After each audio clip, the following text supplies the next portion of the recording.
कार्तिक मास में जो मनुष्य ये 3 चीजें दान करता है तो यकीन मानो जीवन में कभी गरीब नहीं रहेगा।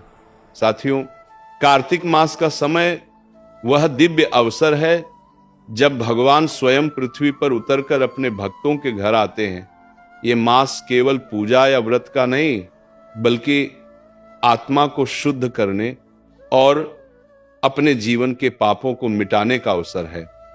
कहा गया है कि जो मनुष्य कार्तिक मास के समाप्त होने से पहले 3 विशेष दान करता है, उसके जीवन से दरिद्रता सदा के लिए दूर हो जाती है।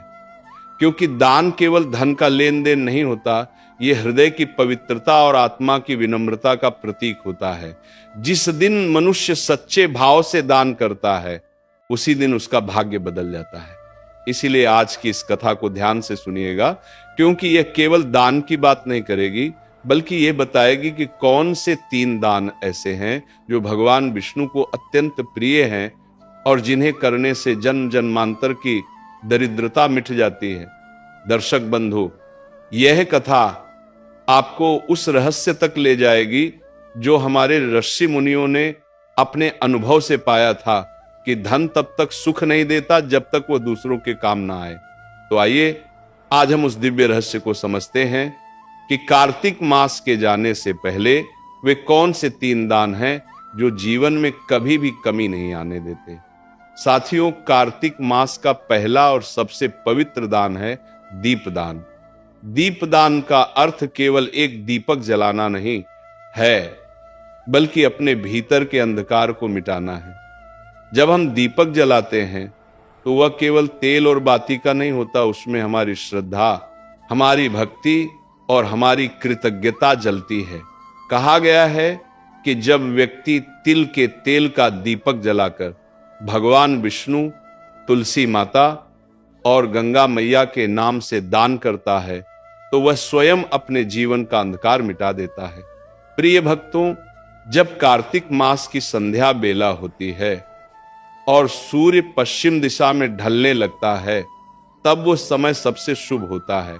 उसी समय अपने घर के आंगन में तुलसी के पौधे के पास या किसी मंदिर में तिल के तेल का दीप जलाइए और उस दीप को जलाते समय मन में ये भावना रखिए, हे प्रभु, जैसे ये दीप अंधकार को मिटाता है, वैसे ही मेरे भीतर के अज्ञान, लोभ, क्रोध और मोह को भी मिटा दीजिए।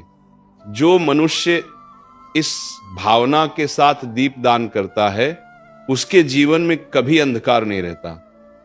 तुलसी माता के समीप तिल का दीपक जलाने का अर्थ यह है कि आप धर्म और समर्पण का दीप जलाते हैं। जिस घर में प्रतिदिन तुलसी माता के नीचे दीप जलाया जाता है, वहां राक्षसी शक्तियां प्रवेश नहीं कर पाती, वहां दरिद्रता नहीं टिकती, वहां कलह नहीं होता। माता लक्ष्मी स्वयं उस घर में प्रवेश करती हैं और कहती हैं, जहां दीपक जलता है वहां मैं वास करती हूं। कार्तिक मास के प्रत्येक दिन और विशेषकर पूर्णिमा या अमावस्या की रात को यदि मनुष्य भगवान विष्णु के मंदिर में जाकर तिल के तेल का दीपक जलाए तो उस दीपक की लौ सीधी स्वर्ग लोक तक जाती है। भगवान स्वयं कहते हैं, जो मेरे नाम से दीप जलाता है, मैं उसके जीवन के अंधकार को मिटा देता हूं। प्राचीन कथा में वर्णन आता है कि एक निर्धन स्त्री थी जो पूरे साल कुछ न कुछ बचाकर कार्तिक मास में दीप दान करती थी। एक बार उसने केवल एक दीप जलाया, परंतु उस दीप में इतनी श्रद्धा थी कि स्वर्गलोक में भी उसकी ज्योति दिखाई दी। भगवान विष्णु ने प्रसन्न होकर कहा, इस स्त्री का कोई भी जन्म अंधकार में नहीं रहेगा। अगले जन्म में वह उसी नगर की रानी बनी। इसीलिए कार्तिक मास के अंतिम दिनों में जब ये पवित्र काल समाप्त होने को होता है, तब यदि कोई व्यक्ति तिल के तेल का दीप जलाकर दान कर देता है तो वह अपने जीवन की दरिद्रता को सदा के लिए समाप्त कर देता है। जो दीप आप आज जलाते हैं वह केवल मिट्टी का दीपक नहीं होता, वह आपके आने वाले भविष्य की नींव होता है। उस दीप में आपकी श्रद्धा का प्रकाश, आपके कर्म का तेज और आपके भाग्य का उजाला समाया होता है। प्रिय भक्तों, ध्यान रखिए, दीपक केवल एक क्षण के लिए नहीं जलता, वह आपके आने वाले समय को प्रकाशित करता है। जो मनुष्य कार्तिक मास में तिल का दीप दान करता है उसके पाप नष्ट हो जाते हैं, पूर्वज तृप्त होते हैं और भगवान विष्णु स्वयं उस व्यक्ति के जीवन में सौभाग्य का दीप जला देते हैं। इसलिए आज जब संध्या का समय हो तो श्रद्धा से दीपक जलाइए, उस दीपक की लौ से भगवान के चरणों को प्रणाम कीजिए और कहिए, हे प्रभु, इस दीप के प्रकाश से मेरा मन भी प्रकाशित हो जाए। यही दीपदान आपके जीवन का सबसे बड़ा पुण्य बन जाएगा। साथियों, दूसरा दान है वस्त्र दान। प्रिय दर्शकों, कार्तिक मास में किया गया प्रत्येक दान अद्भुत फल देता है, परंतु वस्त्र दान ऐसा पुण्य कर्म है जो मनुष्य के भीतर दया, करुणा और विनम्रता का प्रकाश जगाता है। ये केवल कपड़े देने का कार्य नहीं है, बल्कि किसी दूसरे के जीवन में गर्माहट और सम्मान देने का माध्यम है। शास्त्रों में कहा गया है, वस्त्रम ददाति सौख्याय आयुष्याय च कीर्तये, अर्थात जो मनुष्य वस्त्र दान करता है उसे सुख, आयु और कीर्ति तीनों का आशीर्वाद मिलता है। कार्तिक मास के समय जब शीतल हवाएं चलने लगती हैं, जब सुबह ओस की बूंदें धरती पर मोती बनकर गिरती हैं, तब वही ओस किसी निर्धन के तन पर कांपती हुई ठंड बन जाती है।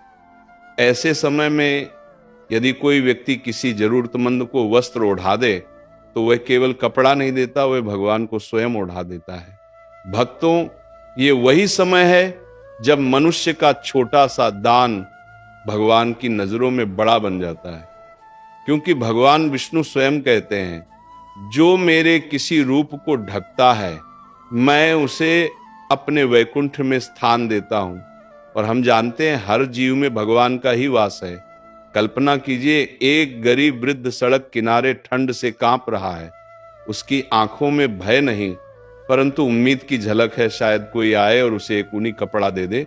और जब आप जाकर अपने हाथों से उसे एक चादर ओढ़ा देते हैं, वो आपके पांव छूने लगता है, उसके होंठों से केवल 2 शब्द निकलते हैं, भगवान आपको सुखी रखें। क्या आप जानते हैं, ये आशीर्वाद आपके पूरे जीवन का मार्ग बदल देता है, क्योंकि जो आशीर्वाद एक भूखे या ठंड से कांपते व्यक्ति के मुंह से निकलता है वह सीधा स्वर्ग तक जाता है और वहां से वापस लक्ष्मी के रूप में लौटता है। पुराणों में कथा आती है, एक बार एक ब्राह्मण परिवार की स्त्री ने कार्तिक मास में अपने पति के लिए बचाई हुई ऊनी चादर एक साधु को दान कर दी। रात में जब वह सोने गई तो उसने स्वप्न में भगवान विष्णु को देखा, जो मुस्कुरा कर कह रहे थे, तुमने आज मुझे उड़ाया है, इसलिए अब मैं तुम्हारे घर को कभी खाली नहीं रहने दूंगा। अगले ही दिन उस परिवार को नगर के राजा से धन, सम्मान और अन्न प्राप्त हुआ। प्रिय भक्तों, वस्त्र दान केवल वस्त्र का त्याग नहीं है, ये अहंकार का त्याग है। दान वही सच्चा होता है जो बिना दिखावे के किया जाए, जो हृदय की करुणा से निकलकर किसी दूसरे के चेहरे पर मुस्कान बनकर पहुंचे। इसलिए कार्तिक मास के इन अंतिम दिनों में अगर आपके पास एक भी नया कपड़ा, शॉल, धोती या साड़ी है तो उसे किसी गरीब, वृद्ध या भूले बिसरे व्यक्ति को दान कर दीजिए, क्योंकि जो तन ढकता है वह मन को ढकने वाले भगवान का प्रिय बन जाता है। माता लक्ष्मी स्वयं ऐसे व्यक्ति के द्वार पर जाकर कहती हैं, जहां करुणा है वहां मैं स्थायी रूप से रहती हूं। इसलिए भक्तों, कार्तिक मास के इस शुभ समय में वस्त्र दान अवश्य करें। यह दान आपके घर से दरिद्रता मिटाएगा, आपके वंश को समृद्ध करेगा और आपको वह शांति देगा जो किसी स्वर्ण या रत्न से भी बड़ी होती है। साथियों, तीसरा दान है अन्नदान। प्रिय दर्शकों, सभी दानों में सबसे श्रेष्ठ और पवित्र दान है अन्नदान। धर्म ग्रंथों में स्पष्ट कहा गया है, अन्नदानम परम दानम विद्यादानम ततः परम, अर्थात संसार के सभी दानों में अन्नदान सर्वोत्तम है, क्योंकि अन्न ही जीवन का आधार है। जो व्यक्ति भूखे को भोजन कराता है वह किसी मनुष्य का नहीं, स्वयं भगवान का तृप्ति कर्म करता है। कार्तिक मास में जब सृष्टि की ऊर्जा सबसे शांत और दिव्य होती है, तब दिया गया अन्नदाय असंख्य जन्मों के पापों का नाश कर देता है। इसलिए कहा गया है कार्तिके अन्नम दत्वा कोटि यज्ञ फलम लभेत। जो मनुष्य कार्तिक मास में अन्नदान करता है उसे हजारों यज्ञों के समान पुण्य प्राप्त होता है। प्रिय भक्तों, अन्नदान केवल किसी को भोजन कराने का कार्य नहीं है, ये एक भाव है, एक त्याग है और एक करुणा का रूप है। जब किसी भूखे के पेट में अन्न पहुंचता है तो उसके चेहरे पर जो संतोष झलकता है वही भगवान का आशीर्वाद होता है। और जो ये आशीर्वाद प्राप्त कर लेता है उसके घर से कभी अन्न की कमी नहीं होती। पुराणों में एक कथा आती है, एक बार एक साधारण किसान था जिसका नाम मधुकर था। उसका घर बहुत गरीब था परंतु हृदय बहुत उदार। कार्तिक मास की पूर्णिमा के दिन उसके पास केवल एक मुट्ठी चावल बचे थे। उसी समय उसके द्वार पर एक भूखा साधु आया और भोजन मांगा। मधुकर की पत्नी ने कहा, ये तो हमारे बच्चों का आखिरी अन्न है। लेकिन मधुकर बोला, अगर आज किसी भूखे को अन्न नहीं दिया तो ये अन्न भी व्यर्थ है। उसने वह चावल साधु को दे दिए। रात में जब दोनों सोए तो स्वप्न में भगवान विष्णु प्रकट हुए और बोले, मधुकर, आज तुमने जो अन्न दिया वह मुझ तक पहुंचा है। अब तुम्हारे घर में कभी अन्न की कमी नहीं होगी। अगले दिन उसी खेत में स्वर्ण के सिक्के उगे। तब से कहा गया अन्नम ब्रह्म स्वरूपम, अर्थात अन्न में स्वयं भगवान का वास होता है। प्रिय भक्तों, यदि कोई व्यक्ति कार्तिक मास में किसी ब्राह्मण, साधु, गायशाला या किसी गरीब परिवार को भोजन दान करता है तो उसके पूर्वज तृप्त होते हैं, उसका घर अन्न से परिपूर्ण रहता है और भगवान विष्णु स्वयं उस ग्रह को आशीर्वाद देते हैं। यह दान इतना पवित्र है कि इसे जीवदान कहा गया है, क्योंकि इससे किसी की प्राण रक्षा होती है। अन्न दान करते समय एक बात सदा ध्यान रखें, दान कभी अपमान के साथ न हो। दान हमेशा प्रेम, नम्रता और श्रद्धा से हो। जब आप किसी भूखे को भोजन देते हैं तो ये मत सोचिए कि आपने उसकी मदद की, बल्कि ये मानिए कि भगवान ने आपको उसका साधन बनाया।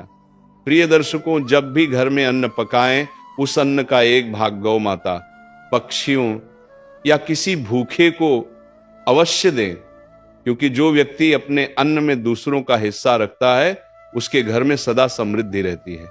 कार्तिक मास में अन्नदान करने से व्यक्ति का भाग्य प्रकाशित होता है, जीवन से दरिद्रता मिटती है और उसके वंश में कभी कोई भूखा नहीं मरता। कहा गया है, अन्नम ददाति यह भक्त्या स विष्णु लोकम व्रजति। जो भक्ति भाव से अन्न दान करता है वह विष्णु लोक को प्राप्त होता है। इसलिए प्रिय भक्तों, जब ये पवित्र कार्तिक मास समाप्त होने को हो तो अपने हाथों से किसी को भोजन कराइए, क्योंकि वही क्षण आपके जीवन की सबसे बड़ी पूजा बन जाएगा। अंत में बस इतना याद रखिए, दीप से अंधकार मिटता है, वस्त्र से ठंड मिटती है, पर अन्न से भूख मिटती है, और यही सबसे बड़ा धर्म है। जय श्री हर, जय मां लक्ष्मी, जय कार्तिक देव।